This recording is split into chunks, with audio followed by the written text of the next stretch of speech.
நாம் பார்க்க வேண்டியது நம்முடைய ராசியை, கோச்சார பலன்களை. இப்ப முக்கியமான தகவல் சொல்லிடுறேன் உங்களுக்கு. எல்லாருக்கும் பாத்தீங்கன்னா ஒரு பயம் எங்கே இருக்குன்னா, ஒவ்வொரு கிரக சஞ்சாரத்தை பார்ப்பீங்க, அந்த 8ஆம் இடமான அஷ்டமஸ்தானத்தில் சந்திர பகவான் சஞ்சரிக்கின்ற காலத்தை மட்டுமே நீங்கள் மையமாக வைத்துக் கொண்டு இன்று நமக்கு சந்திராஷ்டமம் என்ற தகவலை காதிற்குள் ஏற்றுக்கொண்டு கொஞ்சம் தயக்கமாக செயல்பட்டு கொண்டிருப்பீர்கள். பொதுவாக சந்திரன் என்பவன் மனக்காரகனுங்க. சந்திரனுடைய ஆட்சி வீடு கடகம், உச்சம் அடைகின்ற வீடு ரிஷபம், நீச்சம் அடைகின்ற வீடு விருட்சிகம். இப்ப இந்த சந்திரன் ஒரு ராசினருக்கு 8ஆம் இடத்தில் சஞ்சரிக்கின்ற போது அந்த ராசினருக்கு சந்திராஷ்டமம் தொடங்குகிறது என்ற அர்த்தம். அந்த ராசியை விட்டு அடுத்த ராசிக்கு செல்லுகின்ற போது சந்திராஷ்டமம் முடிவடைகிறது அர்த்தம்.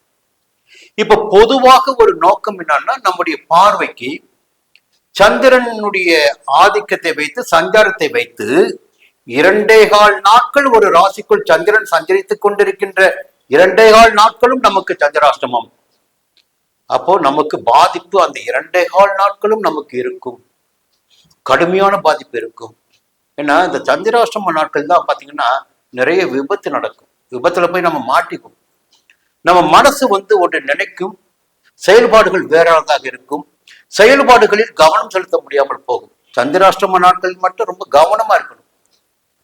ஆனா என்னுடைய ஆய்வும் சரி, பிரபல ஜோதிடருடைய ஆய்வும் சரி, சந்திராஷ்டமம் என்பது ஒரு ராசினருக்கு, ஒரு நட்சத்திரத்தில் பிறந்தவருக்கு 6 மணி நேரம் மட்டும்தான் சந்திராஷ்டமம் என்பதை நீங்கள் தெரிந்து கொள்ள வேண்டும். அந்த ராசிக்குள்ள சந்திரன் இருப்பார், 8ஆம் இடத்துல சந்திரன் இருப்பார். ஆனா குறிப்பாக 8ஆம் இடத்தில் சந்திரன் சஞ்சரிக்கின்ற போது நமக்கு உரிய 6 மணி நேரம் எது என்பதை நாம் தெரிந்து கொள்ள வேண்டும். நல்லா புரிஞ்சுங்க, பாடமாகவே சொல்றேன் உங்களுக்கு. இப்போ ஒரு 6 மணி நேரம் தாங்க சந்திராஷ்டமம் நமக்கு. இப்ப சின்ன உதாரணத்தை ஆரம்பி